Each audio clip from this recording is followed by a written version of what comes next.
My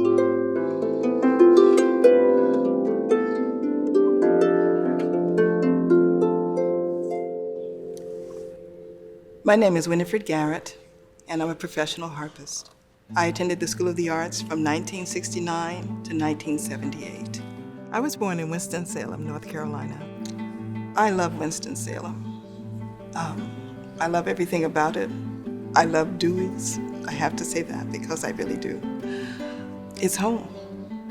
As I was growing up, I was a smart kid and a very musical kid. I'm told at the age of 2, I did my first singing performance, and I've performed ever since. Music was very important in my family. My mother made sure that everyone played an instrument. Everyone played piano, my brother played drums, sister played organ, and she studied at the School of the Arts as well. I learned about the School of the Arts from my parents and my harp instructor in 8th grade. My parents very much encouraged me to go, and I'm so glad they did.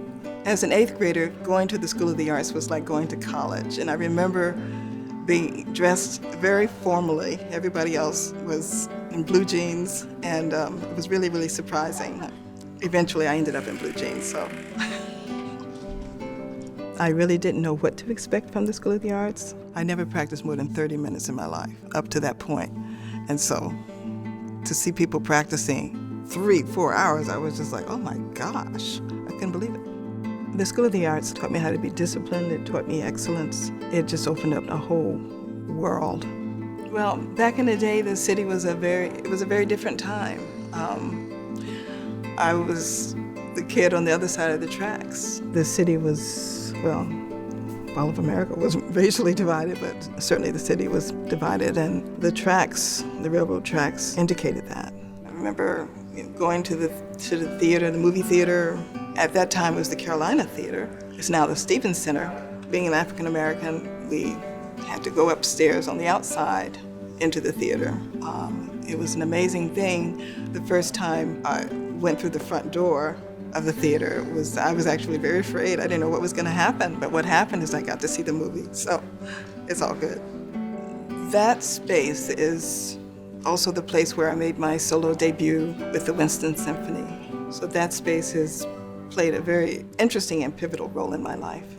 The instruction at the School of the Arts, the teachers were absolutely amazing, but incredible kudos to Patricia Pin-Sokoloff, who was my harp instructor, and taught with such heart, conductor Norman Johnson, who was so full of grace, and Pete Ballard, who was my English instructor, who was just very passionate and very artsy, and I never had an instructor like him. So they were just great people. My first 2 years of harp lessons were donated by an anonymous donor, and it wasn't until I gave my debut with the Winston Symphony that I got to meet that donor, and it turned out to be Phil Haynes. We both looked at each other and just kind of said, at last. Thank you, Mr. Haynes. The coolest thing would have to be going to Europe the first time. Actually, I've been twice. Can you imagine a little girl from across the tracks standing in the Sistine Chapel, getting on an airplane? I'd never been on an airplane before in my life, flying to another country where they didn't speak English, seeing the incredible art, playing incredible music in incredible places. It was absolutely amazing. Thanks to the International Music Program at the North Carolina School of the Arts, this little girl got to go. And I threw a coin in the Trevi Fountain. Right after school, New York is where I began to establish myself as a harpist. So I did a lot of Broadway, off-Broadway shows, played churches, hotels, which I'm still doing. I played in many concert settings and venues. I toured with Stevie Wonder. I played at Radio City Music Hall with Marvin Gaye. I played over 1,000 musical events. I've been teaching the harp for about 30 years, and I have students from age 5 to 90. I find my inspiration by being a part of the church. It's where I get my spiritual foundation, and it's where I'm able to love and give love in a very special way. I see myself in 10 years still teaching, recording and doing recitals. That's what I'm looking forward to. I am the person that I am today as a result, a direct result of being at the School of the Arts.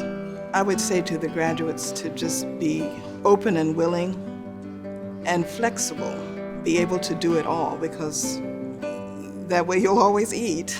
You'll always be able to take care of yourself. The harp has taken me many places.